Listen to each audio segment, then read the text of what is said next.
fully believe we're making great progress. I told the American people many times, and I've told the press corps many times, that this is a struggle that's going to take a while. That it's not one of these Kodak moments. There's no moment to this. This is a long struggle in a different kind of war. But we're patient, and our close friends are patient, which is bad news for the Taliban and the people they harbor. First of all, can I say how pleased I am to be back at the White House in the company of President Bush.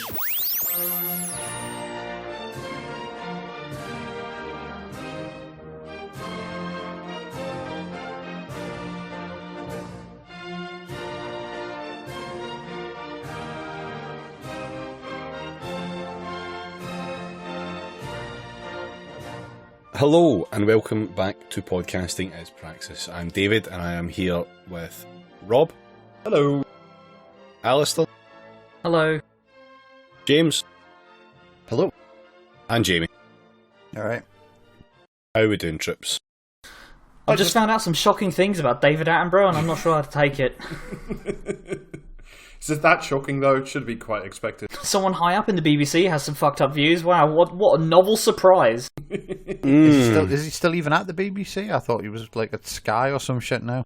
Didn't he? I thought he got a Netflix deal, but then I suspect... Yeah, he did a bunch of Netflix shit, but he also does the BBC shit as well. Alright. Man just loves to make some money. Whomst among us, etc., you know? Yeah, subscribe to us on patreon.com. Yeah, I've got a lot of sympathy for a guy who gets paid for just pointing at stuff and going, look at that, and occasionally telling you how fucked up things Doing are. the soy face, having his mate behind a wall. What?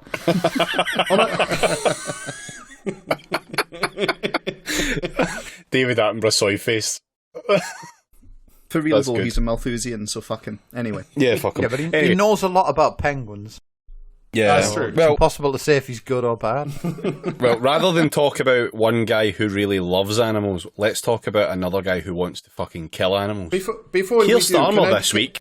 Sorry, before we do, can I just say one thing? Like, I was in the UK for fuck you. I was in the UK for a few days, and like, I swear to God, we landed and we were waiting for the bus from the airport, and within under an hour, I had strong feelings about the lack of bins at the airport. I was like, where the fuck's the bin? That never happened. Welcome, brother. You are one of us. It was pouring grey, wet, and miserable, and I was bitching about the bins. I've rarely felt so at home, and I Don't like it? There's a door. I felt cold dread creeping all over me. See, Yeah, now that's for just control how it is. purposes, we need to send like David or Jamie over to you in Switzerland and see if they start to get really obsessed with plating styles and other stupid bullshit that no one I really can needs to care about. categorically guarantee you right now that neither of us would. Yeah. David screaming, do they have original fucking Iron Brew? I think not. Well, let's talk about labour again. And animal slaughter. Yeah. Potato frowny faces. No. See, that's bonus. That's bonus episode content there. We'll leave Yeah, that you don't bonus. just get to know about the potato smiley face. No, you do not. So let's talk about Geronimo like the alpaca. The Supreme Court have made Keith put his bolt gun back on the shelf. Is that where we're at? For now, yes. Yeah. So, for anyone that's maybe missed this, Keir Starmer, out of fucking nowhere, came out to defend the decision by DEFRA that an alpaca should be Geronimo the slaughtered. alpaca, not just any alpaca, Geronimo Oh, yeah, the yeah, alpaca. of course, yeah, Geronimo the alpaca. So Geronimo should be slaughtered because Geronimo has had bovine TB for the last, 4 years or some shit. Yeah. And out of fucking nowhere, Keir Starmer was like, yeah, no, I agree with that decision, we should kill the alpaca. And Yeah. since that has happened... He volunteered to drive an old-timey steamroller across the alpaca. His hair's growing out like that guy out of No Country for Old Men. He volunteered to tie the alpaca to some train tracks.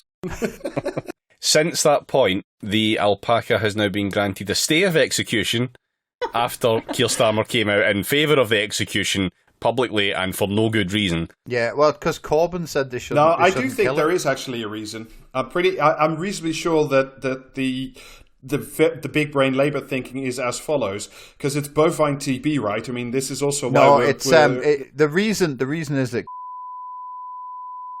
well, that's the first bleep of the episode.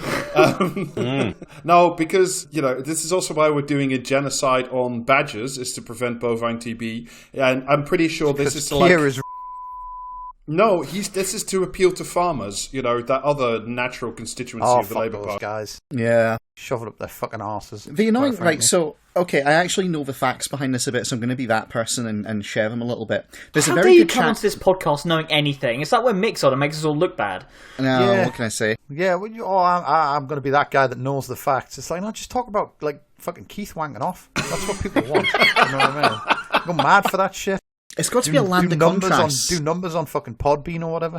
It's like yin and yang. You need to have some facts so that when the absurdity comes in, it clashes with it, right? Anyway, so the alpaca probably doesn't have TB and probably never had TB, right? The TB test appears to be quite flawed when it comes to alpacas specifically, and especially if they've been taking a particular medication which can cause a false positive. And so the owner's thing repeatedly is, I don't think my alpaca actually has TB. When it was tested, and it was tested twice within a very specific window, it was under this medication that it had to take to move to the UK, and in alpacas, that medication makes it like they've got TB. If you retest them now, they won't have TB. And that's all they were asking for, is can you just test them one more time, please? This shit goes all the way to the top, doesn't it? They can't test it again because they haven't got like 9 billion quid lying around. But this is the test cost something like 26 quid or something like that, and the owner was like, I will pay for it. But the rules... Yeah. Here's the thing, the rules say... Start GoFundMe, just do your own test. Well, this is the thing. The rules say that the official test can only be conducted twice, basically, and if it is found to have TB twice, it must be killed, is what the rules say. And Keir Starmer came out in defence of this, despite quite a few people saying, no, listen, we've had this ongoing problem with alpacas getting murked, and then they test the corpse afterwards, because that makes sense. Keir Starmer hastily applying poor rules to a situation that requires a bit more thought. Say it ain't fucking so. Kinda, yeah. Like, it's pretty ridiculous, frankly. Yeah, but no one has proof that the alpaca wasn't involved in the riots. So I've seen that alpaca drink a bottle of water. It was enough for me to kill him. I mean, if you saw an alpaca drinking a bottle of water, I think you'd be pretty shocked as well. Let's be honest. Convening a night court for the purposes of trying the alpaca. I'm extremely here for this. Is it a Portsoda phrase to have a kangaroo court for an alpaca? I'm just picturing him like sneaking up behind it with a bit of wire. Just garrot a fucking alpaca. There's a lot of neck to garrot. Good fucking luck, by the way. They're very hard to kill with it. Like, again, this is James's alpaca facts, apparently. Yeah, the knowledge hub has fucking logged on. Yeah, apparently. Like, here's a fact you might not know about alpacas. They're very similar to Steven Seagal. Well, they kind of are. Like, their neck. No, they fucking aren't. Well. For real, they have very big necks, much like Steven Seagal. Damn, tell me something else I don't know. And also, in particular, their necks have lots of redundancies in their blood veins and capillaries, etc. My auxiliary neck. They kind of do. So it's actually quite hard to kill an alpaca by cutting their neck or choking them. If you cut a alpaca's head off, it just grows a new body. Well, they've literally... Now you've got two alpacas to deal with. The alpaca is the fucking Hydra of the modern day. People don't know that, but alpaca necks have a lot of redundancies, much like the Labour Party. Nice. God, actually smoothly brings us on to the second point here. Agile alpacas. Yeah, so there's a bunch of bullshit being put out by David Evans, the temporary acting whatever fucking General Secretary, where he's outlined... We love big Davy racism on this podcast, don't we? Especially when he's issuing like interpretive dance statements about the future of the Labour Party. So they've put out a bunch of stuff, included as some stuff from a PowerPoint presentation, and I'm looking at it just now, and I can't understand any of it. None of it makes any fucking sense. I don't think I've... It's not meant to. Yeah, it's business bullshit stuff, but they're actually they're actively putting this out and showing it off as if it's like a thing that people should be impressed by. Can I read the lines? It's very much... There's good content. Yeah, no. Rob, is absolutely it good content, though? Yes, it is. Or am I going to try and inhale my own face? I mean, you would anyway. Just for something to do. So they're cutting 90 jobs, but the others are going to be reformed into different Cutting teams. 90 alpacas' heads off. No, because then you just get 180 alpacas. These teams will adopt...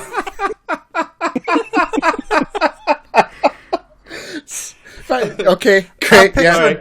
I'm picturing a Command and Conquer mod where one army is alpacas and the other army is like the Labour Party, and every time they shoot an alpaca, it just like breaks into two smaller alpacas. Like the fucking Zerg swarm or some shit. If they get close to the enemy commander, they give him TB. But only the enemy commander. So the remaining Labour staff will be reformed into new teams, and then this is the quote: "These teams will adopt a product mindset using agile ceremonies, be empowered to make decisions." Shut the fuck up. And encouraged to focus on rapid prototyping, deployment, and iteration. Agile ceremonies. I'd love to marry someone on a unicycle. I have one question for you, Rob. What is the product of the Labour Party? Red Wall voters, I don't know, really. Tiny alpacas. An endless stream of unkillable alpacas. To be fair, I would they vote actually for that. They actually put out a couple of nice explainers here about what certain things a policy? mean for... No. Oh, no, sorry. No. Well, not a policy, no. Apart from the killing the alpaca. It's how to get in a position to deliver policies. This is part of their ways of working. So voter-centric means serving the needs of voters first. That sounds like wanking them off. This is just more grovelling. This is what they've been doing for a year. Please, Mr. Voter, tell us how shit we are. Well, this means making it easy for voters to understand who we are and what we stand for. It means actively listening to voters and constantly seeking to improve what we do to meet their expectations. Voter-centric... look, David, wait. Voter-centric means developing meaningful, reciprocal relationships with voters. Transactional behaviours, telling voters what they should think or do, or asking our questions on our terms are the opposite of being voter-centric. So, here's the thing, right? See, when he says reciprocal relationships with voters, I'm picturing like Keith with a wire wrapped around an alpaca's neck as like its artery just sprays out a flood of tiny alpacas screaming at a passing voter, like, give me a hand, grab a plank. Do you know what I mean? Just everyone just piling in to try and see off this fucking like X-Man alpaca. You have to cauterize the neck before the other alpacas sprout. For real though, like when they talk. Yeah. No, that's it. I'm on strike. That's it. I'm not going to do any bits anymore tonight. Oh, dude, please. No. Jamie can do my job. It's fine. It's okay. On you go, Jamie. Jamie's work here is done. Are we clocking off early tonight? Are we? No, we are fucking not. No, we are not. What? 24 minutes is a podcast? Surely. People don't like it. They can cut it in half, and then they've got two podcasts. Oh, fuck's sake. Oh, James, go on. I was just going to say, the fact that they're talking about how we want Labour voters to understand who we are, as they are having to issue an explainer to decode their bullshit about how they're running their party and what they're actually about. Like, we want to be clear and for people to understand who we are, which is why we're using agile ceremonies and, like, just total horseshit. Yeah. Oh, no, it is. And it's even more than that. It's so that voters can find out who we are at the same time as saying we shouldn't tell voters what they should think or do, and we shouldn't ask any questions on our own terms.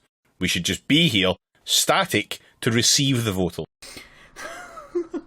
I'm stood here with my mouth agape, hoping that a voter pisses into my mouth where I can say, thank you, voter. The bukkake of parties. Yeah, just doing agile ceremonies, you know, like a human sacrifice on a trapeze.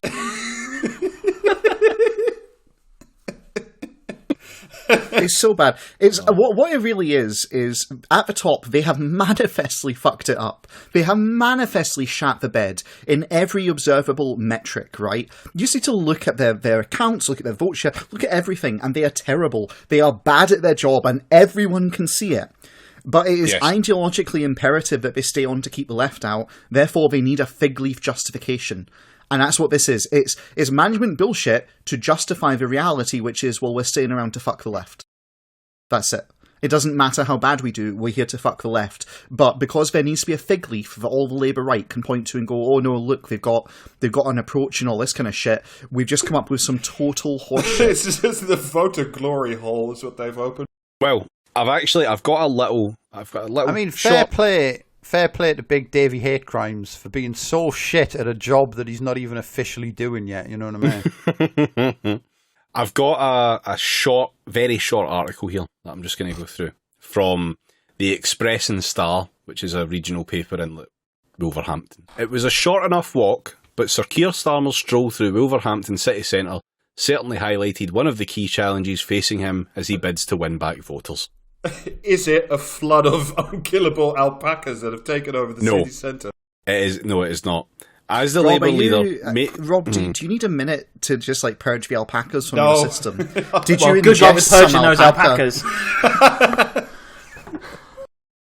Once they get in there, they're not coming out again. All right. As the Labour leader made his way from the train station up past the Grand and onto Dudley Street before popping onto Bilston Street Nick for a chat with officers, one thing was immediately noticeable, and it was that hardly anybody seemed to care. Oh, what a fucking mood! Fantastic. I mean, we bill ourselves as like a political podcast, and it is very, very difficult to give a single shit about anything that fucking guy does. Boris Johnson's visits to the city in recent years have seen him mobbed and cheered in the streets. Even former Chancellor George Osborne, hardly the most likeable of characters, was called on to pose for a few selfies when he turned up at the Star's Queen Street offices. Okay, in contrast, I do want the names and addresses of the people who got voluntary selfies with George Osborne, just for reason. Yeah, I don't have that information, obviously. Consult the usual list makers. In contrast, Sir Keir's appearance was greeted with complete disinterest.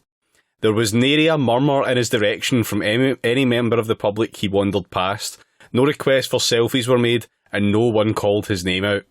To illustrate the point, a woman approached the entourage with her phone raised, then immediately lowered it when she saw what was in front of her, disappointment etched across her face.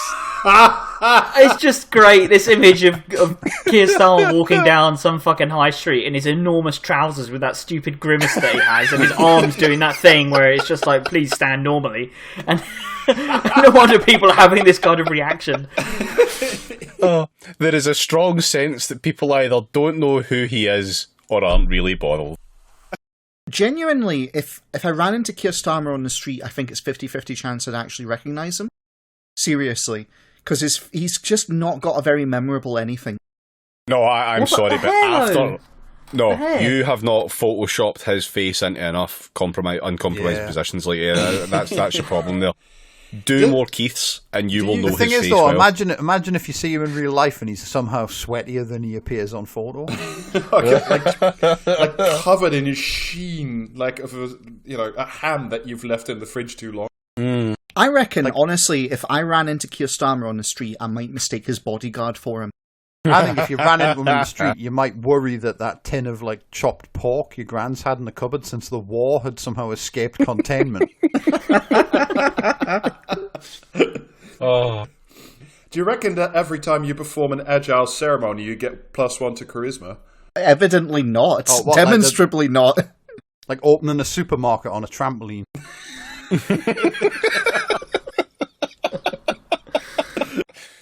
Oh, so yeah, I think that'll probably do us for Labour. Labour/Geronimo the alpaca.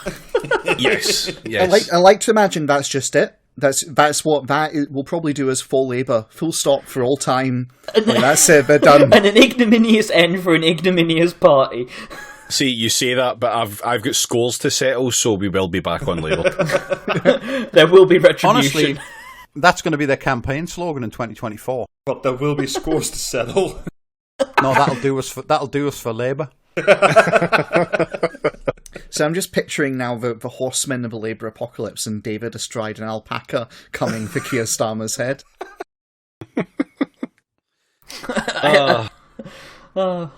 No comment. I just like that we've now got a new bit of established podcast law, and it's grey goo but alpacas. Oh, okay. So the next story we're going to talk about is obviously kind of have to at this point is Afghanistan. Yeah, we won. Ugh. We did it. Mission accomplished, everyone. Did that little Nazi prick from 4chan get killed? No. So that's a good entry point. That little Nazi prick of 4chan was just filmed on a US airlifter. He's sitting like among the Afghan refugees, whereas my answer would be just fucking leave that prick there. I think you'll find it's Lord Little Nazi Prick because he went in to get an account made at his bank. Oh, yeah. With fake documents claiming he was a lord and bullshitted it, which, as I understand, is actually a criminal offence. So, good luck. What could go wrong? Yeah, but I mean, I'm just disappointed they didn't yeet him out the back of the fucking plane. Yeah. To be fair, speaking of yeeting people out of planes, I do have one possible solution to this whole business, and that is to get every single fucking blue tick melt prick who's been caterwauling about, oh, we must go back, and oh, I'm suddenly really interested about women's rights, and oh no, this and that. It's like, just fucking take a military cargo plane, put 2 Ajaxes in it, and then just fill it with Suzanne Moores and Alistair Campbells, all these other fucking cunts. Just if we're going to talk, if we're going to talk about fucking like Twitter hot takes about like the fall of like Kabul, then I'm going to drink bleach. I'm warning you now, because it's just been it's been intolerable. Like it has been completely intolerable.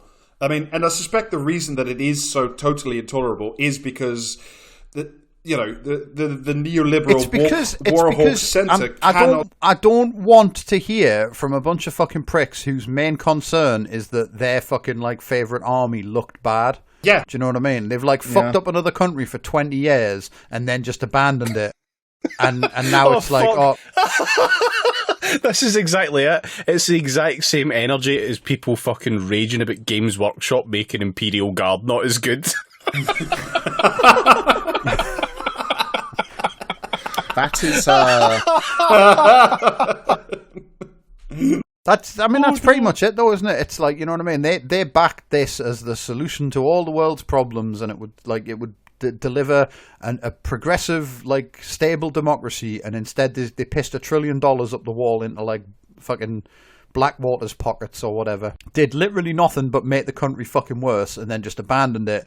And now it's like fucking, oh well, it's disgraceful how everyone says, well, we like, you know what I mean? Why did you just like fuck this country up for 20 years when clearly these people don't care about fucking women's rights? No, well, they care about women's rights, but they only and specifically care about the rights of women in their same class. It's, they're like, oh, they're accusing anyone who opposed the war of not caring about women's rights as if they've fucking done anything. No, it's, like, rhetorically they care about women's rights and that it's a useful cudgel, right? Yeah. But they can't, like, everyone told them at the time, this is a terrible idea, don't do this. The left all stood up and said, this is awful, don't fucking do this is going to be terrible. There is historical precedent for this being terrible. You used it to fuck up the Soviets, it's terrible, don't try it. Every empire that's gone into Afghanistan, it's been terrible. It's unnecessary. Look, the Taliban are willing to hand over bin Laden if we stop bombing them. That's what we want, isn't it? And everyone stood up and said, this is terrible, you'll get a lot of people killed for nothing.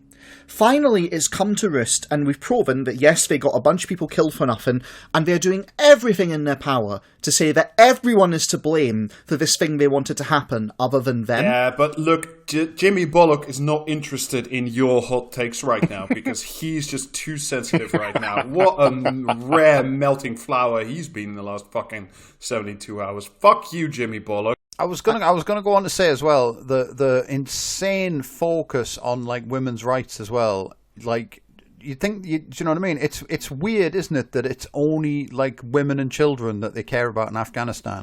Yeah. Like what is it about the men of Afghanistan that like makes these people. They don't even care about women and children. They do not Well, care about them. I know they don't, but they pretend to. But like, it's like, but we should definitely like have airlifted all the women and children out, but not the men, because the men are scary. No, Jamie, they only want to airlift the women out of Afghanistan if the Taliban agrees on the same definition of woman. Don't start. Oh, that's fucking... Oh, no. Did you see that fucking Polly Toynbee thing from this morning where she's posting, like, the inside of a fucking military transport plane? Where there were clearly women visible in the photograph. Wonder why there's no women. It's like, fuck off, you hack piece of shit, you fucking SDP has-been. Just fuck all the way off. Jesus Christ. I do love that the angrier you get, Rob, the more your chair creaks. It's like pretty cool. It's like there's an audible barometer of how upset you are with shit. It's an emotive time. It's a very emotive. Like, just fuck these guys, especially like, honestly, right, I'm gonna go there and I'm sorry, but all the fucking Mumsnet people fantasizing about the Taliban murdering queer people has been like a thing as well. Because they've been posting it in the form of, all these fucking people in the West don't understand. They think gender's just a thing you can fuck around with, and they don't understand how they just be brutally murdered by the Taliban, and they're only defended by blah blah blah. And it's like, yeah, you're just having a wank because you like to imagine the Taliban coming in and hurting trans people. That's what's going on there. That is the appropriate reaction to the tragedy in Afghanistan. It's the same whenever any fucking like idiot on the internet tells anyone like, oh well, you know what I mean, you think you're oppressed here for being gay, you should go and live in Syria where they'd throw you off a roof. And it's like, has anyone ever fucking like made that point without sounding like they heartily approve of that? Yeah, you know what I mean? much.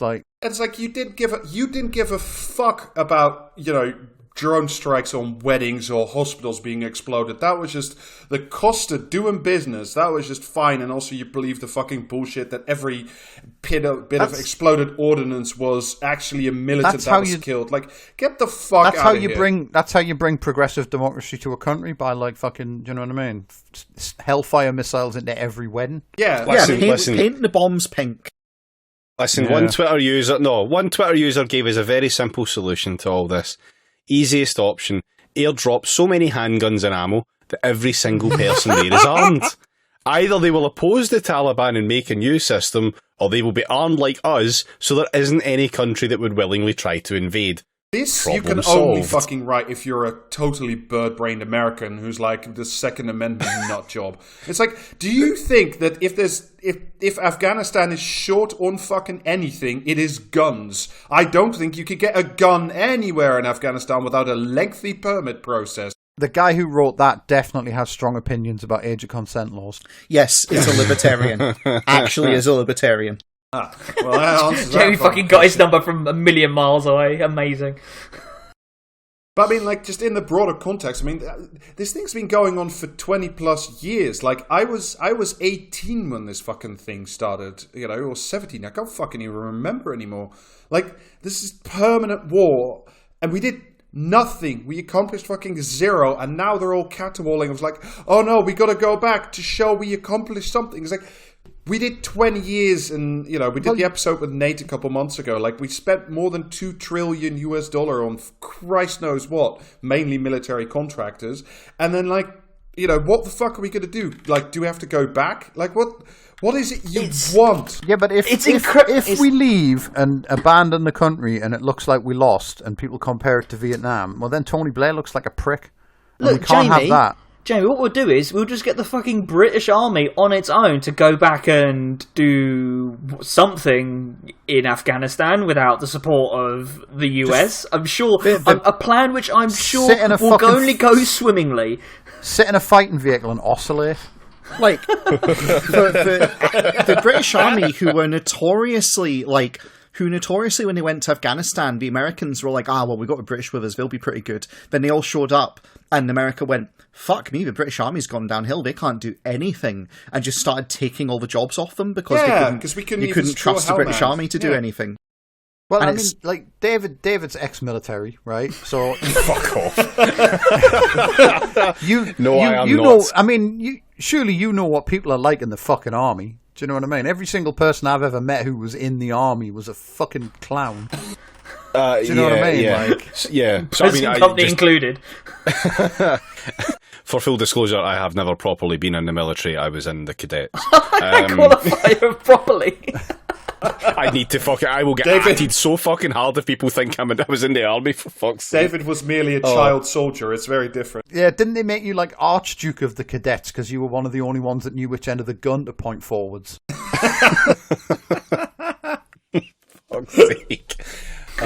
I've worked with a lot of people who were ex-army, a lot of people who'd served out like the full amount of time that you can serve in the army, which are usually the people who are the most insane.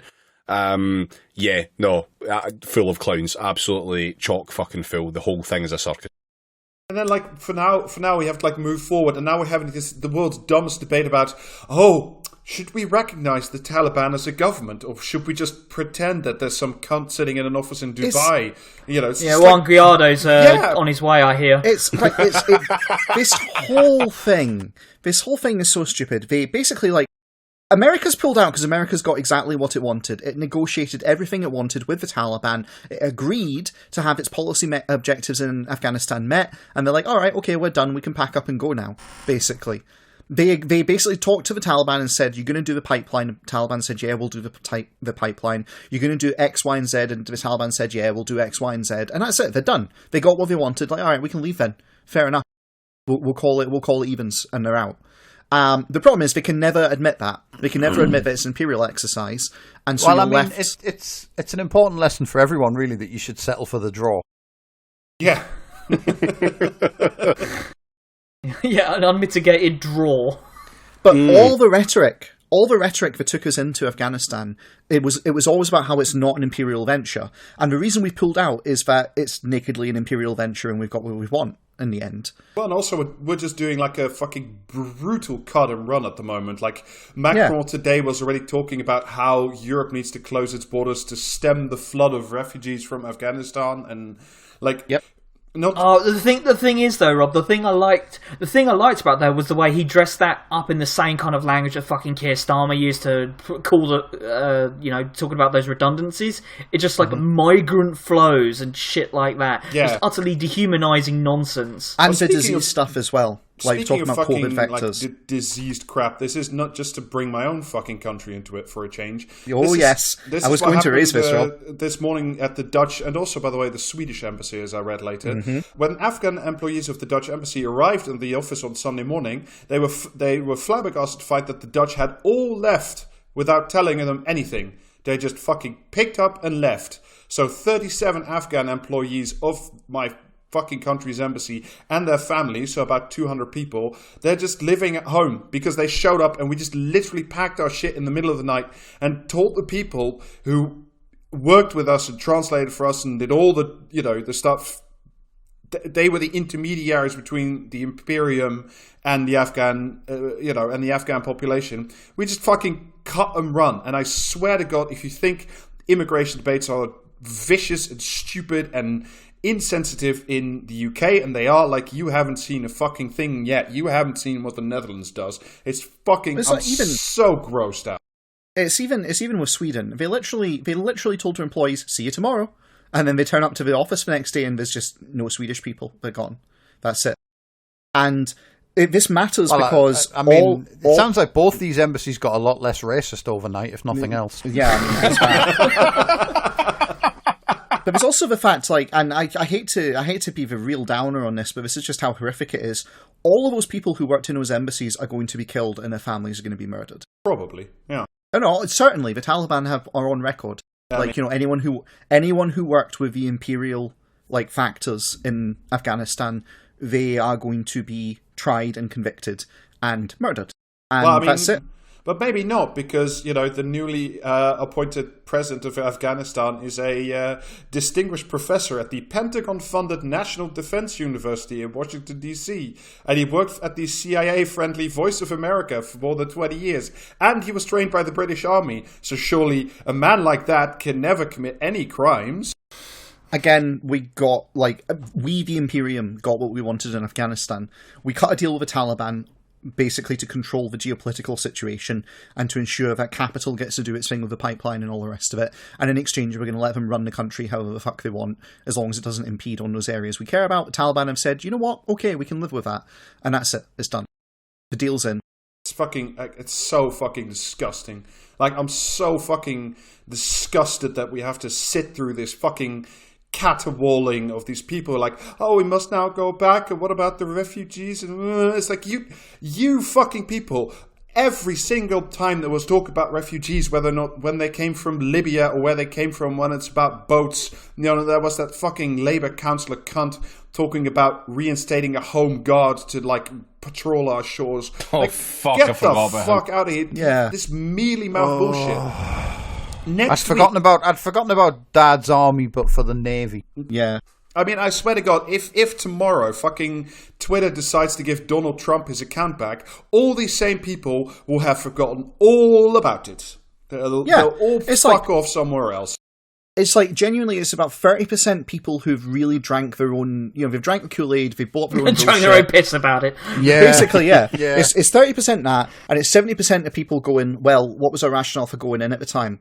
Oh shit, it was about doing all this good stuff, and we're not doing that, and there's no way around that. Well, I guess we're just going to have to pretend moan about it for a while until the news cycle moves on, and now they're doing that. Yeah, but we would have done all the good stuff if not for Jeremy Corbyn. That's true. I'd love how the left told them don't go in, it will cause a humanitarian crisis. It caused a humanitarian crisis, and now they're blaming the left, saying, well, it's the left's fault for taking us out. And it's like, no. It's your fault for going in. Actually, that's fair. It was me. I called the shot on that one. I was like, nah, fuck it, pack it up, lads. Yeah. I didn't think they would take us seriously. Do you know what I mean? I just rang the Pentagon and pretended to be a colonel. Jamie rings up Joe Biden just pretending to be someone he met in like the mess hall that day. Can I just, for the record, say one last little thing on this, right? Which is that all the discourse is asking, well, is this Biden's fault or is it Trump's fault? And no one is talking about Obama and Bush. No one. No one is actually going, this is George Bush's fault and Obama's fault for escalating. But James, that's because you're asking for a modicum of introspection, and that is just never, ever, ever going to happen in this media fucking environment. Let's talk about that fucking like insane fucking dipshit with no object permanence at the Guardian. That'd be a good palate cleanser. Which one? You're going to say you're going to have to narrow it down. Zoe Williams, is that her name? Oh, what now? Where like she did that thing a while back where it was like she didn't believe in hay fever until she got hay fever. And this like today it's she used to mock people who put glasses on to read a menu until she had to start doing it herself. It's like cutting edge journalism only here at the Guardian. £5 a month. Looking forward to. I used to think old people pissing themselves was like a government psyop until.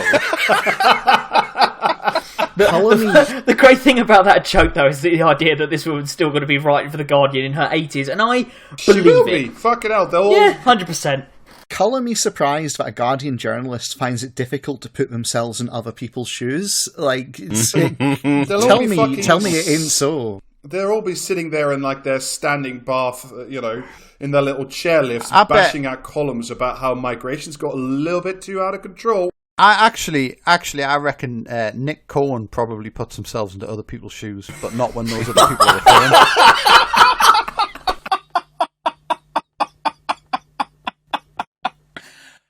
Oh, okay, Rob, why don't you take us into the main topic? It's been a while, but I thought we should talk about some finance shenanigans again, because we haven't done that for a bit. Fuck's sake, like... Well, it's an elementary scam dressed up with a lot of words, so It always is. It's like literally that's what finance is. It's just, you know what I mean? It's magic beans for the digital era. Right, so let's talk about the... Tell me about all these poor like farmers who've lost their cows in this latest round of like fucking bean funding. Well, the specific farmer I wanted to talk about is a guy called Bill Huang, who used to run a company called Archegos, a family office of investment. I hate him already. I love how gleeful Rob sounds when he reads out the subtitles. Like, because there's the name of it. There's the name of the actual thing, but then there's always the subtitle, like a family office of investment or things like that. And Rob is always gleeful. He's always got that pitch perfect kind of, customer satisfaction gleam to him when he says it. Exactly. So he started his career as a tiger cub, being that he was a protege of Julian Robertson, who had the firm Tiger Management, but was fired. And Julie Roberts was in finance? What? Julian Robertson. You say that as if you started out as a tiger cub, as if that's a real fucking thing. Yeah, I'm actually gonna side with Jamie on this one, Rob. That is too far in the weeds for me. I thought that was a rank in the Scouts or something like. Yeah, that's where I was going with this. Like, well, I mean, he did that for a good while, but then he got his blockchain badge. He spun off his own firm called Tiger Asia, and then he started a fire using the waste heat from a server farm.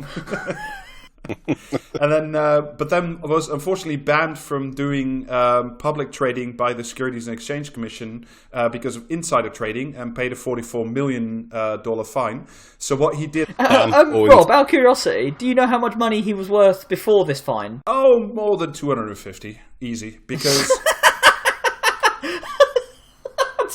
Just utter impunity to just do whatever the fuck he wants. Yeah. Like, you've presumably made a huge chunk of your fortune doing shit like this, and here's like maybe not even a fifth of your net worth in a fine. Fantastic. Yeah. So he immediately essentially converts his now banned business Tiger Asia into Archegos. If you're wondering about the name, by the way, Archegos, it is a biblical Greek word meaning chief or prince, and it is mainly used in relationship to Jesus.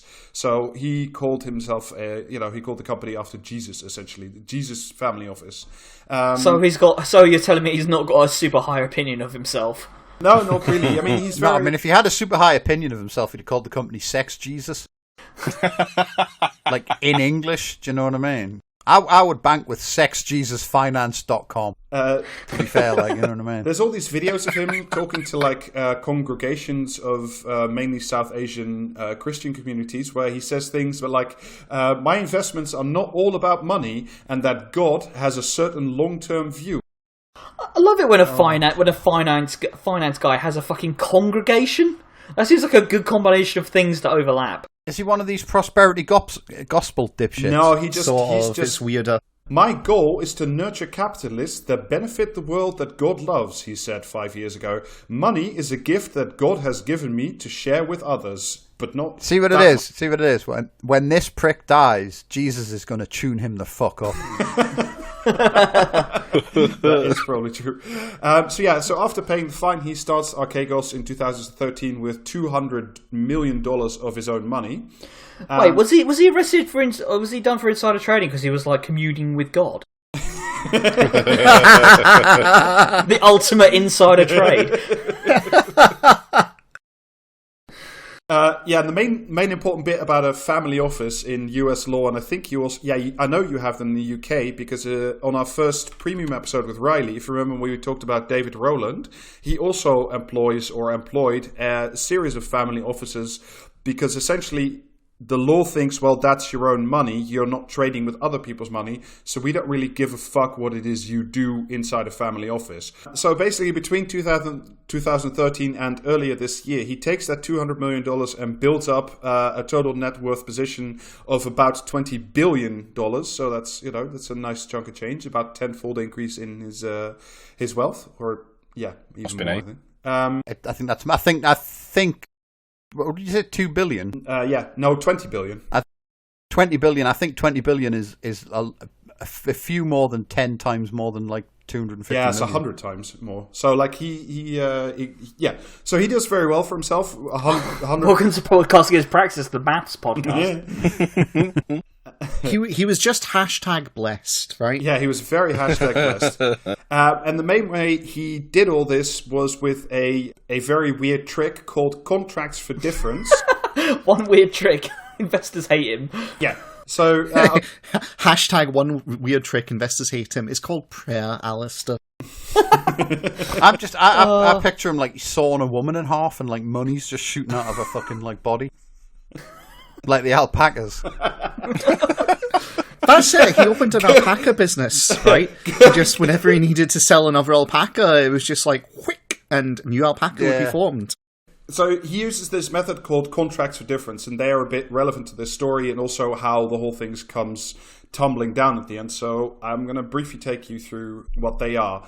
The first thing that they are is they're illegal. Stop trying to make me learn things. They're illegal in the United States since 2020, but you can still trade them. To be fair, Jamie, he can just say stuff and you can just ignore it. Like he can't make you learn anything. Well, I know that, but you should stop trying. That's my point. All right. So the contracts for difference are actually illegal in the United States, but you can still set them up in Europe and in the UK, fortunately. I had a little check. So he just used the same market mechanism. He just moved his business abroad.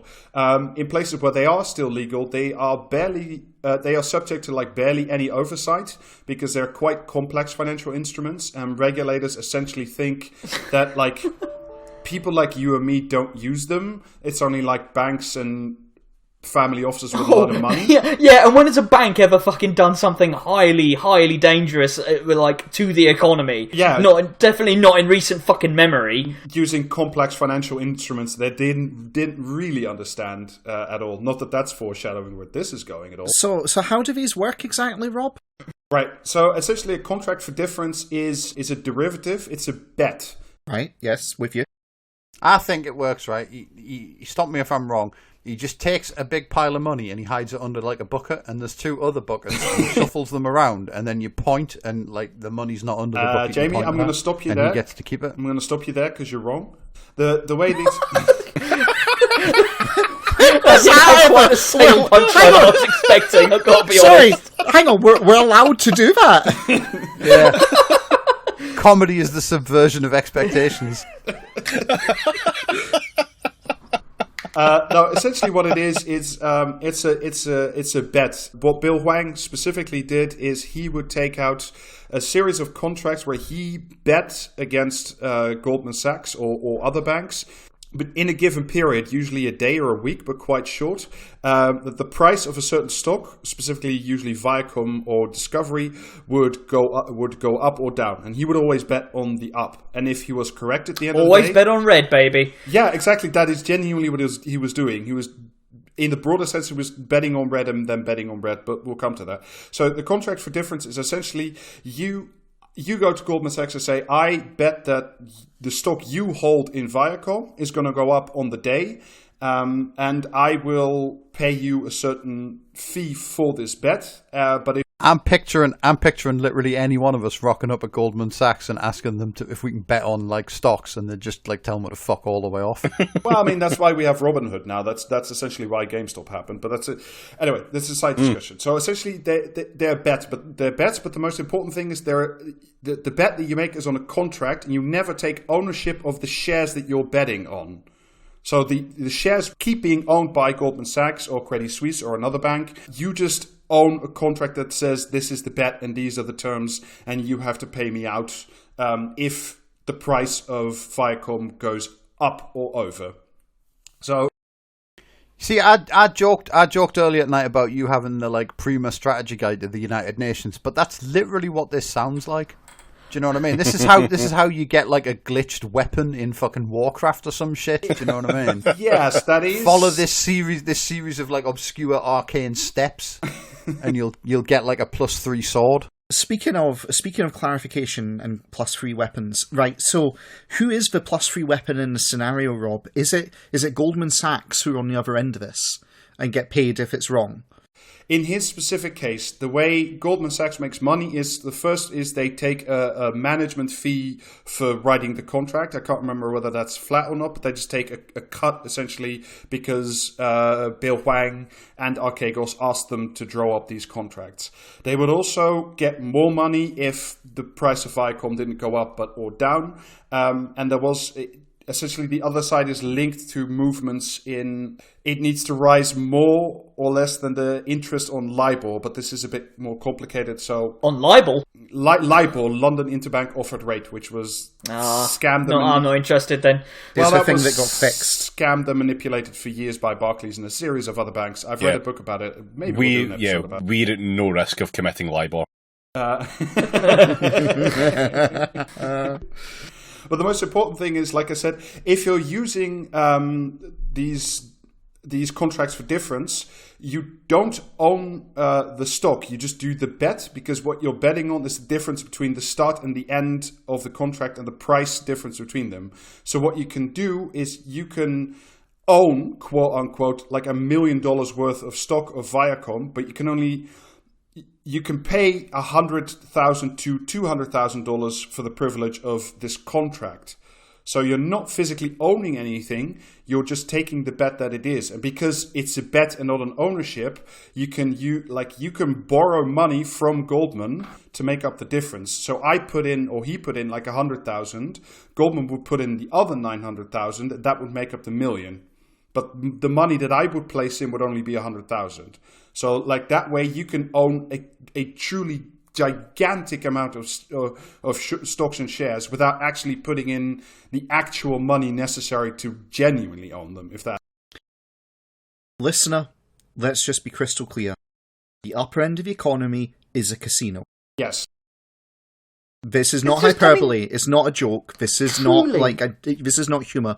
The upper end of the economy is a casino for rich people. That's all this is.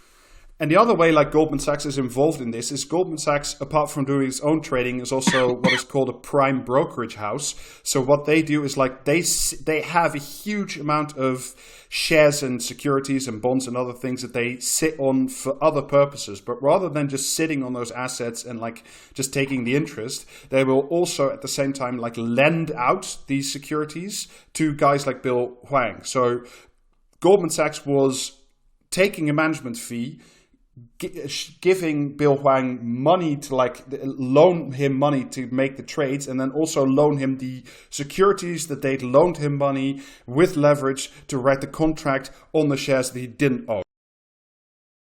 Sounds fine. Yeah, sounds perfectly normal. I mean, I love to go to the bank and tell them to give me money so I can borrow money from them and giving the bank the money they've given me as collateral. Yes, pretty much.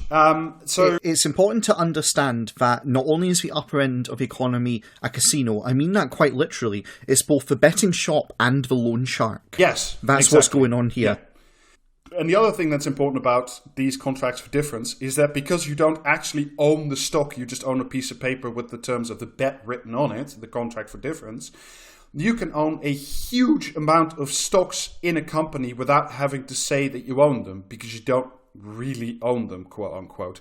So at his highest point, Bill Hwang and Archegos owned 20% of Viacom, which is like a gigantic multinational firm, but he didn't have to say that he did, because the technical owners were Goldman Sachs and Credit Suisse and Nomura, and there's this series of other banks. This is incredibly weird, because like you should, imagine if you own like 20% of BT or something, but you didn't have to say it because there was just like you didn't own it, but you just had a piece of paper that was the contract. I mean, the joke Jamie is making about this being like a glitch to like an exploit to get your +3 weapon. I mean, it really, really isn't. Like, there's no difference whatsoever, because this is so obfuscated and arcane that it is literally like, oh yeah, you run against this wall and then you click on this thing and then you turn 360 degrees and then you clip through the floor into the vault. Yeah, and it's like, yeah. Right. Using a complex financial instrument is a lot like waking up from the Matrix. And Morpheus wants you to invest in his portfolio. Right. So, no, but like legit, the whole GME thing and all the Wall Street bets bullshit, etc. It's literally just the kind of nerds who would previously do like World of Warcraft exploits and shit like that, applying that to high finance. But the main important catch, and this will come back later with these with these contracts for difference, is that because you don't own the stocks but a contract on them, and you have this leverage ratio, like I said, like he would put in 100,000 to essentially borrow, quote unquote, $1 million's worth of stock, it means that you are subject to margin calls. And a margin call essentially is a very good movie for one. And what the other thing that it is essentially Goldman Sachs took it on faith that Bill Hwang had the cash reserves to pony up in case this guy seems like a trustworthy guy. We've given him all this other fucking money. Had the cash reserves to pony up, and a margin call. I mean, it'd be rude to assume otherwise. Right, picture the wise guy rolling into the casino and saying, "Come on, I'm good for it. I'm good for it. It's fine." Yeah. And I'm going, "Yeah, no, sounds good. But the margin let's call is roll it." actually the controlling thing that allows you to sort of not quite have to take people on faith, which is like, say the bet goes wrong, so like Viacom stock goes down instead of up. If it goes down enough, then Goldman Sachs can come to Bill Hwang and Archegos and say, all right, you have to give us more money or more collateral because we just want to make sure that our end is covered in case everything goes to shit. And that will become very important in a little bit. So here's the way that he made money during the run-up. So from 2013 to about February 2021, he would buy these contracts for difference based on stock prices of Viacom with borrowed money. And then when, at the end of the day, the stock price goes up, so he would get money out of it, like the bet would pay off. And instead of taking the money from the bet and just putting it in his pocket as profit, he would reinvest it in more contracts for difference with Viacom again, or Discovery, or Chinese tech. So, Rob, so his essentially his winnings meant that he would multiplicatively increase the amount of shit that he not because it was not just he was putting say 100,000 in and then getting 900,000 off the bank or Goldman or whatever. So this was just multiplying more and more and more as he more bets. Let's say what he did was he put 100,000 in, then Goldman would make up the difference. But at the end of the day, if the share price of Viacom would go up 10%, he would get 110,000 back, the 10% profit. But instead of taking that 10% off the table, he would literally let it ride pretty much all the time, just thinking that the stock price of Viacom would always go up. So this is like if you're playing roulette and you win because the ball fell on red. It's no, leave it there because I think the ball will fall on red again, and then it would double again because you'd win again, and then you say no, I'll leave the money on the table, and it would double again, and you would double again because the ball always lands on red. And it'd be one thing if you were just doing this only with Goldman Sachs, because then it's sort of understandable, in a way. But he didn't only do it with Goldman Sachs. He did it with up to 8 different banks. Wow. Nomura, Credit Suisse, UBS, Morgan Stanley, Deutsche Bank, Wells Fargo, Mizuho, and MUFG. I think the latter two are Japanese conglomerate banks. So he would play 8 roulette tables at the same time, betting on red on Viacom, Discovery, and a couple of Chinese and e-commerce stocks. Now, if you can imagine that, it did pay off for him quite well at the beginning. And you can imagine that once your stake has grown from 100,000 to 110 to, it keeps going up. And you use that leverage ratio to borrow even more money from these 8 banks and put even more of it on red using the contracts of difference and then getting even more money. You could balloon not just the amount of money you have, but also the price of the stock itself. Because at some point, if you own 20% of a company's stock and you keep buying more, that drives up the price. So he became big enough, I think, I'm not sure, but I think, to influence the stock of these multinational conglomerates just by himself, by making these bets on 8 roulette tables, always going for red. Are these bets publicly known? No, they are not, when you've got these down. No, they are not.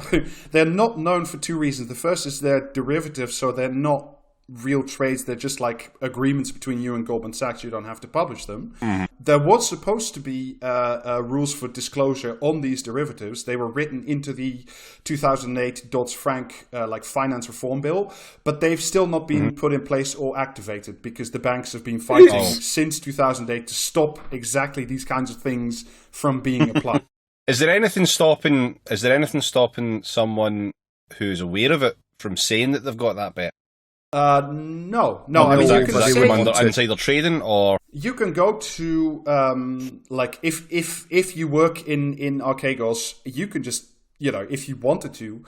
If you weren't bound by confidentiality clauses, you could just say this to the FT. But I'm assuming that everybody who writes these contracts and signs these contracts and is aware of them is all bound by confidentiality. So how does the actual share price get pumped up then if nobody knows these bets that make it more enticing? I can explain a little bit about this. Essentially, here's what happens. First of all, there's a little detail that Rob didn't clarify, and I want to clarify here. The reason these are not public knowledge is tax evasion and to avoid regulation.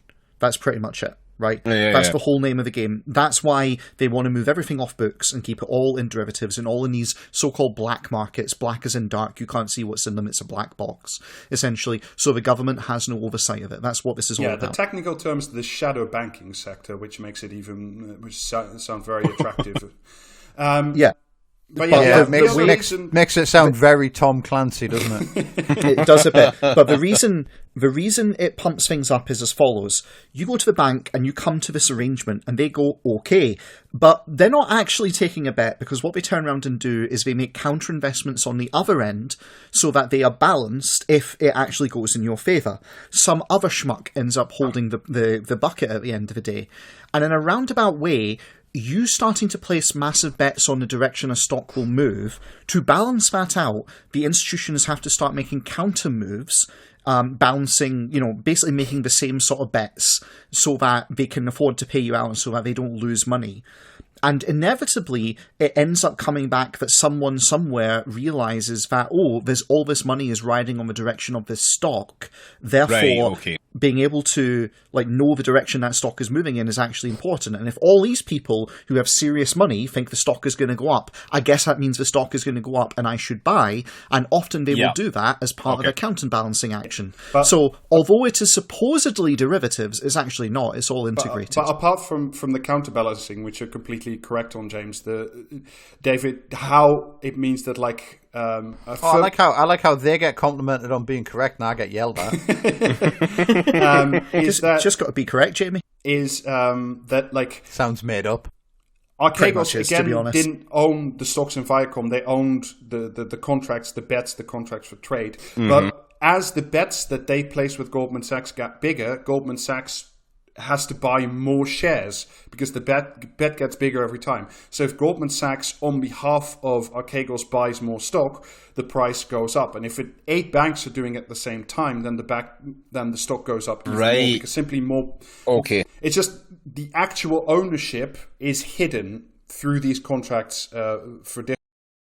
Maybe they're hidden. The contracts are hidden in these quantum boxes that we were talking about in fucking Freeport. So at the height of this whole thing, during a 3-month period of unusual trading in both Viacom, CBS, and Discovery stock, which we now can reasonably assume was Archegos, shares of the companies had gone up 170 and 148% between the start of the year and the close on Monday in March.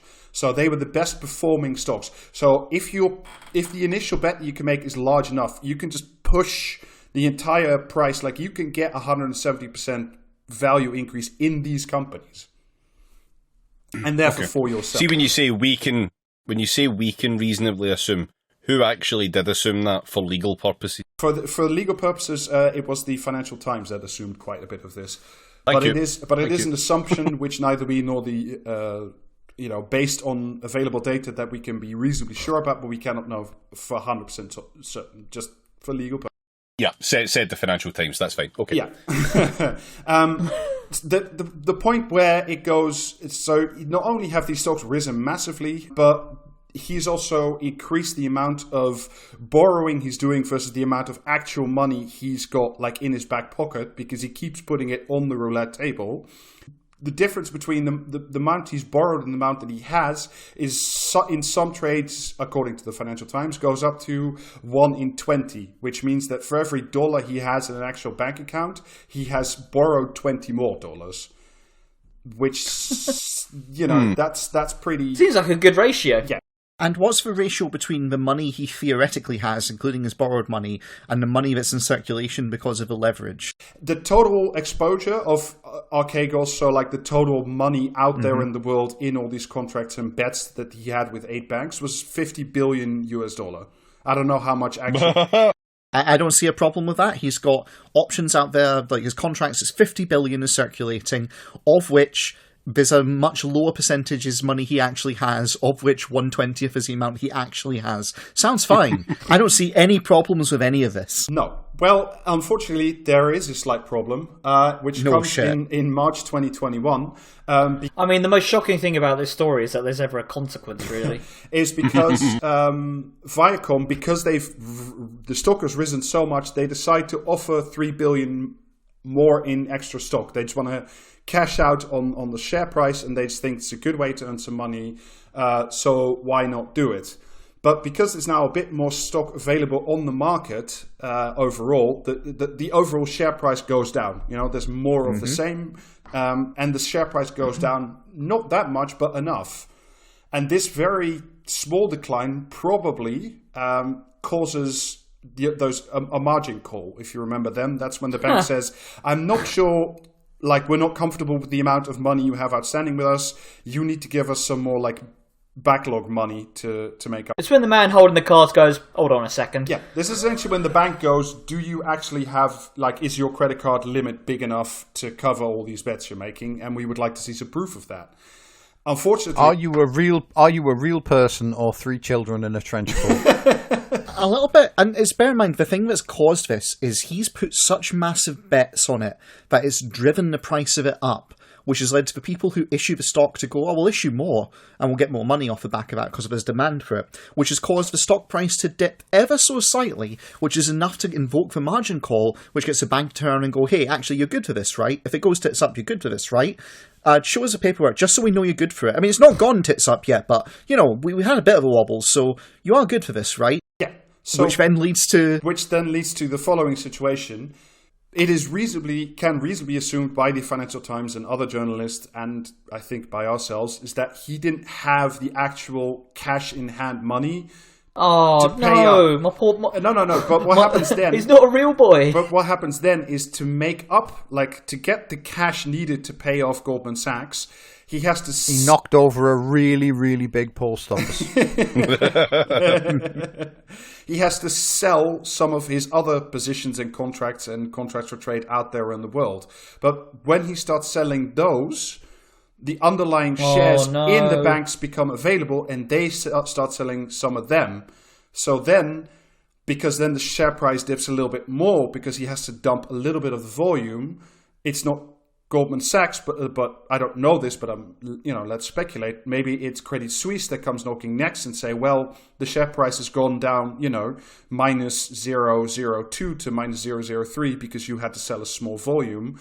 Now we're getting uncomfortable and we need you to place more money with us. So this is another margin call. So he has to sell another chunk of his theoretical out there set of bets and positions, which causes the stock price to drop even more, which causes more. Sounds like a cycle of some description. Yeah, right. So what you're saying is the smallest domino is labelled "some prick gets up to mischief," and the big domino is labelled "guillotines." Yeah. Would that we were at the final domino? But here's fingers crossed. So this is just a snowball effect, right? It starts with one margin call. You have to sell a little bit. The banks get nervous. The share price drops a little bit because you're selling so much volume. Like the volume he was trading was so high that if he sells, it's not like your grandmother selling 3 shares in whatever the fuck. It's like he sells at a volume that is big enough to move the entire market when he does. But this time, the ball has stopped rolling on red. And at the first sign of black, it all comes crashing down because it's all just a pyramid built on itself with more and more and more and more borrowed money reinvested and put on the table, saying it'll be red again. So now it's black and the snow and the mountain. Well, you should have listened to me and knocked over a massive post office, it sounds like. If one were to speculate in a hypothetical scenario, not this one, right? Not this guy, not this situation. But one can understand how you would come to the strategy of thinking, hang on, I can make money if this stock price goes up in perpetuity. And also if I place big enough bets, I can drive the stock price up in perpetuity. I don't see any problems with this. How about I just concentrate everything onto this one stock, which is built on bets that this stock will go up, which then becomes so large an investment that it drives the price of that stock up perpetually, and thus becomes a perpetually money-generating engine. Yes. I don't see a problem with this, because I am the smartest guy in the room, don't you know? In and there can't possibly be a downside. Yeah, in a world of infinite money and infinite confidence, that would indeed be possible. We don't quite live in that world, though. So this is it's now March 25. Archegos knows that the firm doesn't have the money to cover all these incoming margin calls. And this is the first. So what he does is he calls all the banks that have been lending him money and writing these contracts and lending him shares out. He calls all of them on the same conference call and says, you guys have to stop doing margin calls and selling the underlying shares, because if you don't stop doing it, my firm will go bust. And given the amount of money we have outstanding with you, that could also severely impact your profit. Oh my god, This is beautiful. You've pumped the fucking price of these shares up so high through your own machinations that the banks end up being essentially beholden to you. Yeah, well, if you owe the banks £10, it's your problem. If you owe the banks £10 billion, it's their problem. Exactly. It's exactly that. I mean, not quite, because he's not quite big enough to pull this one off. So a number of the banks, again, this is written up in the FT, and we don't know for sure, but there are records and there are currently SEC investigations about this. A number of banks say that they would agree not to sell the shares and keep the price stable, which is, some people would call that price fixing, or, collusion between actors in the market. So a number of maybe it just came to them in a vision from God. We don't know. This is very possible. So there's a sort of weak agreement that maybe they do, but of course our good friends at Goldman Sachs think, well, if I just sell my shares first, then I'll get the highest price and I'm out of here. Goodbye, everybody. So that is what happened. So on Friday, March 26th, this is when it really hits the headlines, and the dumping of the shares in these positions goes up massively. Goldman Sachs and Morgan Stanley drop $19 billion worth of Viacom, Discovery, and a bunch of these other stocks in a giant fire sale, dropping the value of the companies, Viacom and Discovery and the others, by about $33 billion. Goldman Sachs leading the pack out the door with an initial dumping of $6.6 billion worth of sales, followed swiftly by Morgan Stanley, $4 billion, another $4 billion in the afternoon of Friday, March 26.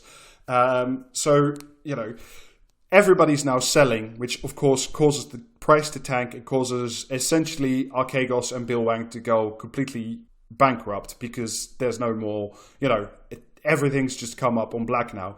And he just stood there wearing his top hat with his pockets outturned, with a little fly flying away. Yeah, you hate to see it.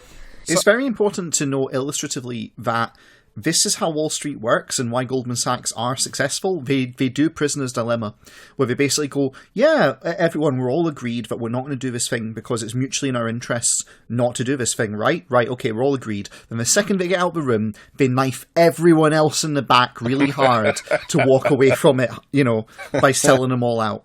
Yeah. That's how it works. This is the upper end. Yeah. So over you may say that's just cruel, but I would just say that's capitalism. Yeah. Over a week of blowout sales, the price of Viacom stock drops by more than half. Tencent, Baidu, some of the others, Discovery, they take huge hits. And the banks, because they've written all these positions, and remember they were always the share owners. They never stopped holding the shares through their prime brokerage, because Bill Wang and Archegos only held these derivative bets. The contracts are different. So because of the loss of value of these shares, Nomura loses nearly $3 billion worth of money. Credit Suisse loses somewhere north of $5 billion. UBS loses somewhere around $800 million. Morgan Stanley loses close to $1 billion. Deutsche Bank, Wells Fargo, Mizuho, MUFG, I don't know how much they lose, but quite a lot. And now you might ask yourself, well, how much did they earn from all this? Because if you're going to lose, like Credit Suisse, like $5 billion US, surely you must have gotten like some fat management fees, right? You must have, been able to buy yourself some nice caviar with that. And it's hard to say, but there's an article on Bloomberg that estimates that the total profit between 2013 and when this whole fucking thing blew the fuck up was pretty much only $54 million for one bank. So like, only for $54 million were they willing to assume risks that blew up in their faces for more than $5 billion. Oh no! Is that someone in the distance saying that the rate of profit tends to fall? Shit.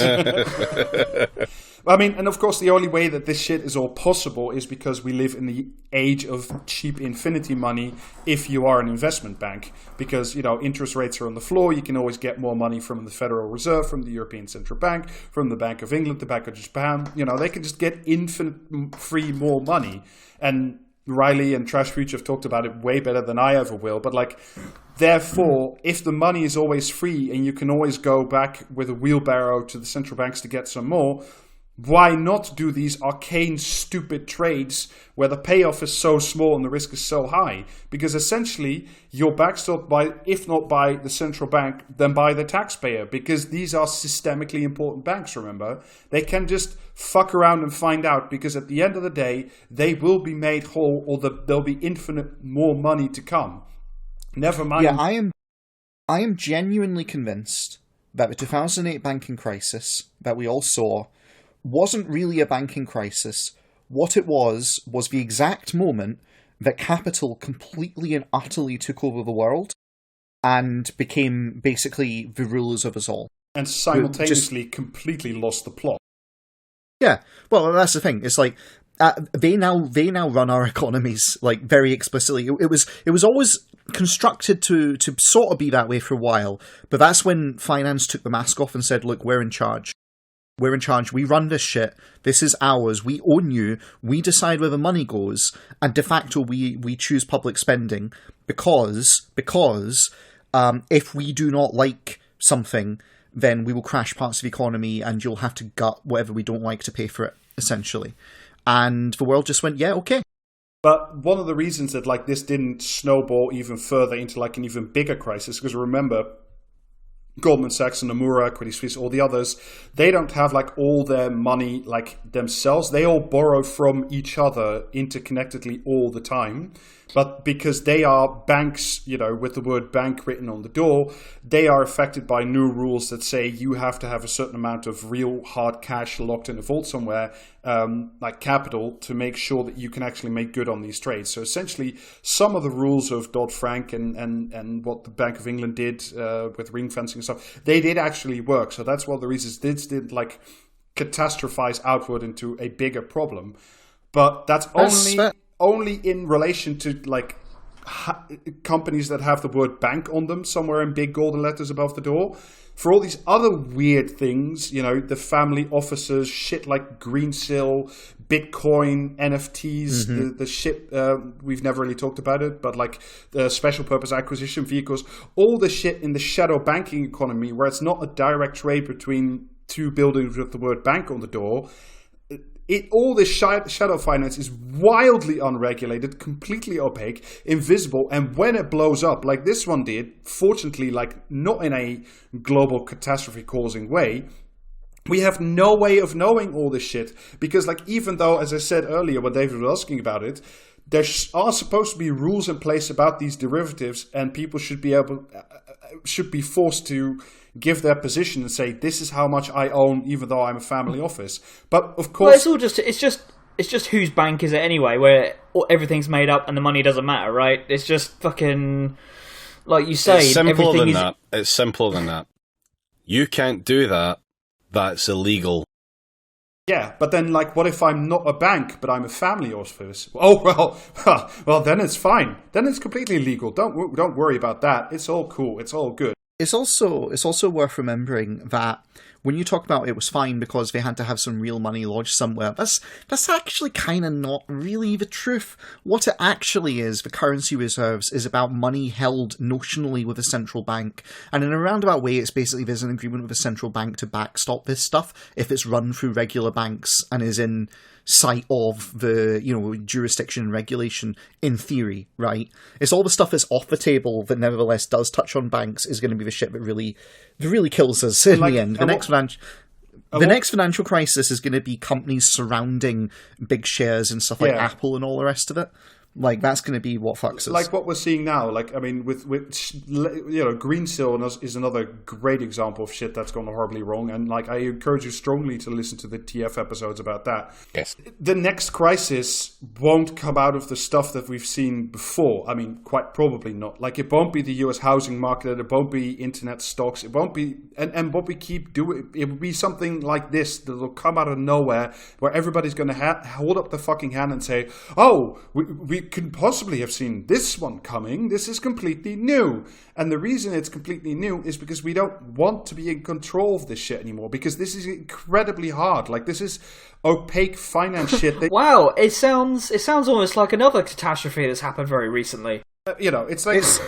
it's like I'm worried about many things when it comes to modern finance, but like last week when we did the episode, the double episode, part 2 on the Patreon, about Jess Phillips, but like the Jess Phillipses of the world are singularly, totally incapable, wholly inadequate to the task of looking at this stuff and saying, and putting limits on it and being prescient and saying, okay, maybe there's stuff that needs to be done, because they're not capable of it. And we've built a system where like government is no longer intellectually capable of putting the bounds on this, because we live in an age of fucking US senators trying to legislate on things like Bitcoin, and they've like never heard of the internet. And shit like that. And they're literally on Alzheimer's medication.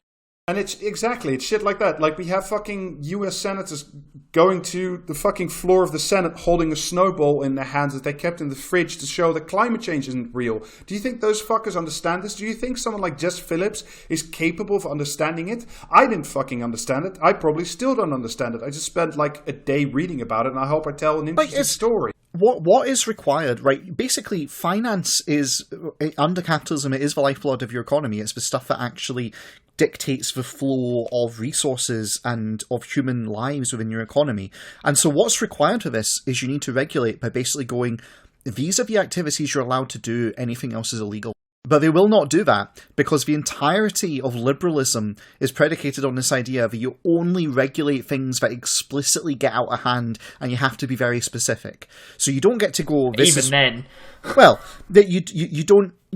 The regulatory approach is you don't get to go, these are the prescribed activities that you as a bank can do, anything else lands you in jail. Instead, you have to play whack-a-mole.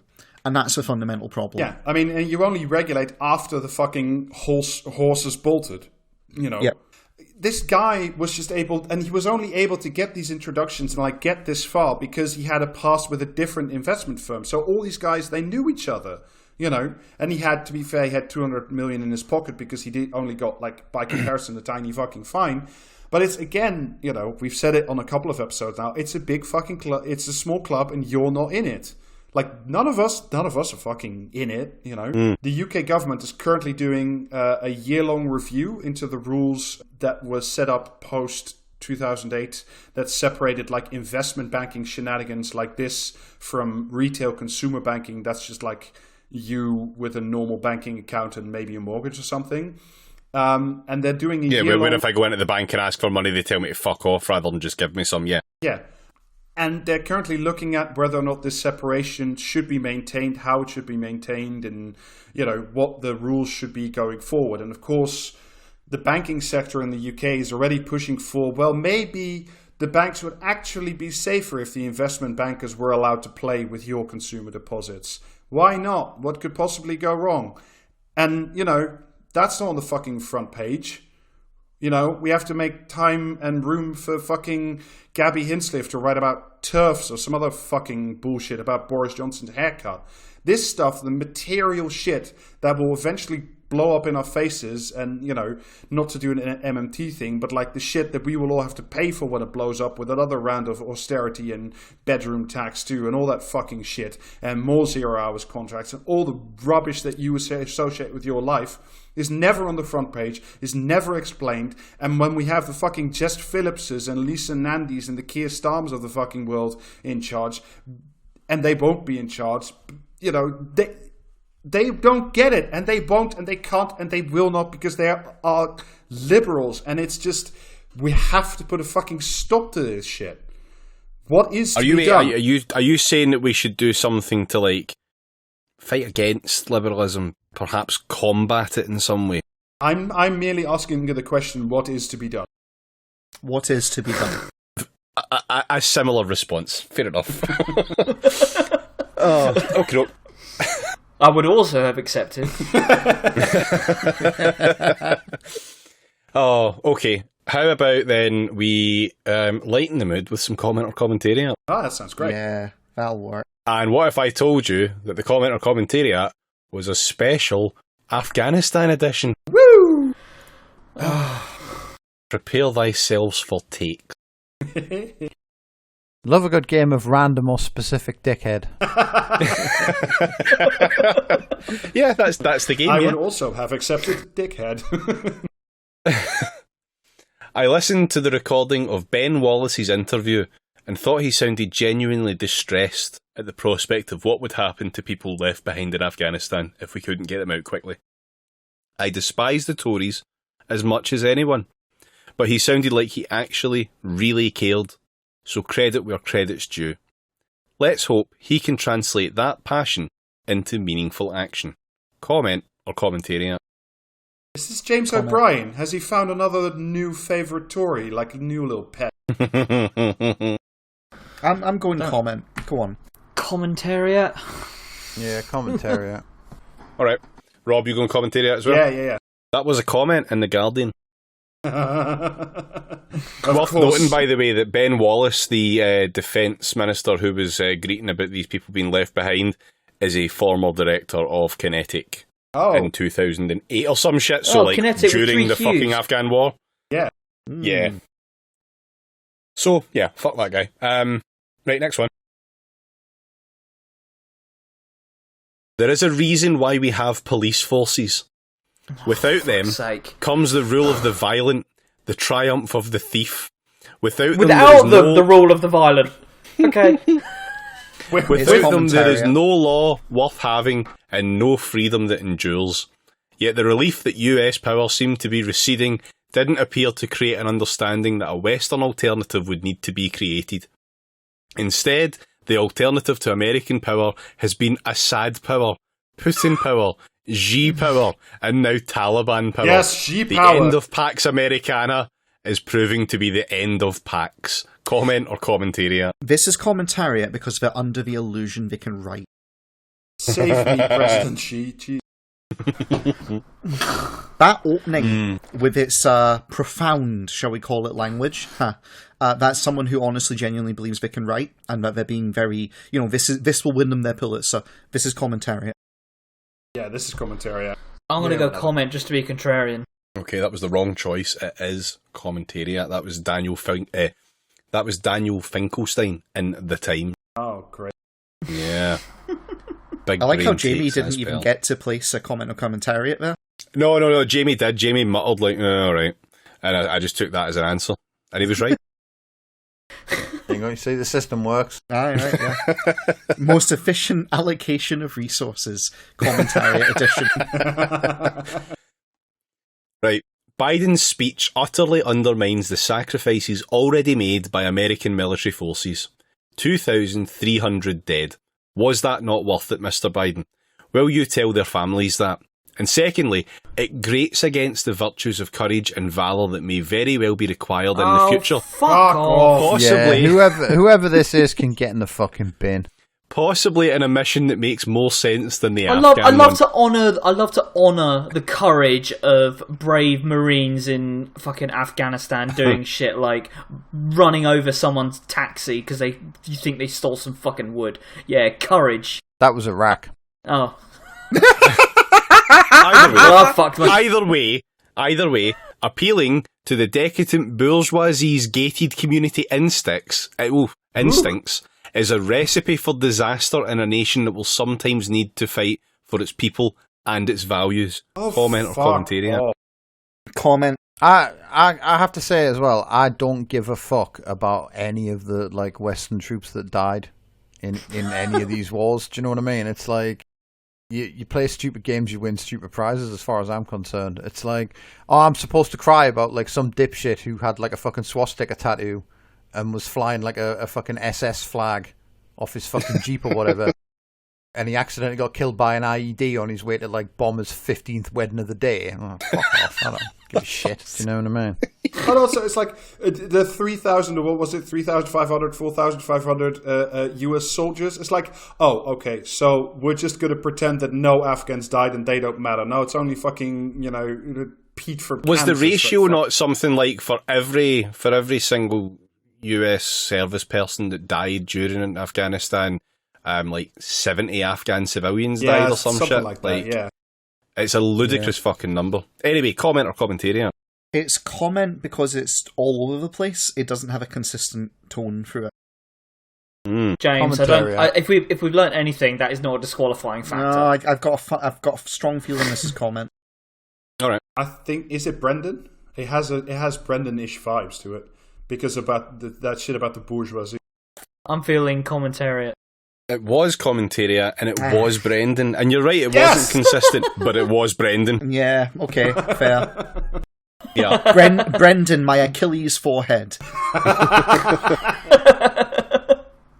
When you take on an enemy with no scruples, no morals, just a religious ideology that's around 1,500 years old, and you try to defeat them with politically correct tactics and insist the frontline troops... Wait. No, I will not wait for it. And insist the now. frontline troops fight with both arms tied behind their backs and adhere strictly to human rights protocols, then defeat is going to be the only outcome. This is Tony Blair.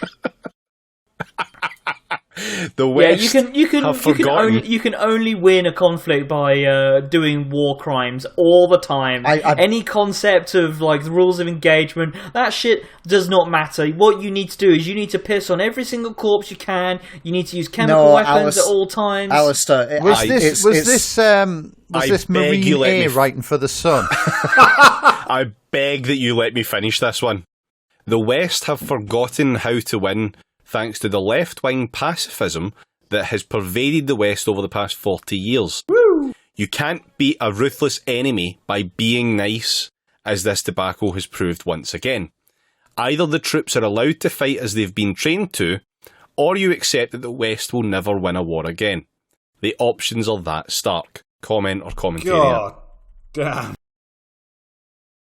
I mean, that was just a fucking bingo card of the worst shit imaginable. Wow.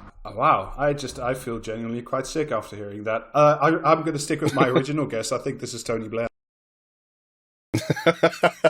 I feel like this is disgusting enough to be commentariat. I think it's commentariat, and to answer the question, then I'm happy to accept that the West never wins another war ever again. That's a price I'm more than willing to fucking pay. Once again, I ask Xi Jinping to come save us. I think it's comment. I think it's too mask off. It's the sort of thing they leave for commenters to say rather than put in the actual articles. Please tell me I'm right, David. Please. You are right. That was a comment in the Daily Mail. Yeah. It was very close by another comment which I really wanted to put in, but I couldn't quite decode because it basically ended in also research Tower 7. So, yeah. That's good energy. Right. A failure of intelligence, apparently, is what's happened in Afghanistan. It happened in Iraq too, back in 2003. A failure of intelligence might also make for a good name for a grand history book about the intervening couple of decades. There's intelligence failing everywhere. Electing Donald Trump has got to go down as a failure of intelligence. Brexit, Jeremy Corbyn, Gavin Williamson. Hey, I've got a good failure of intelligence for you. The fucking Bay of Pigs. Intelligence these days rarely appears to succeed. These days. Comment or commentary. This one's commentary. Remember when the intelligence was on?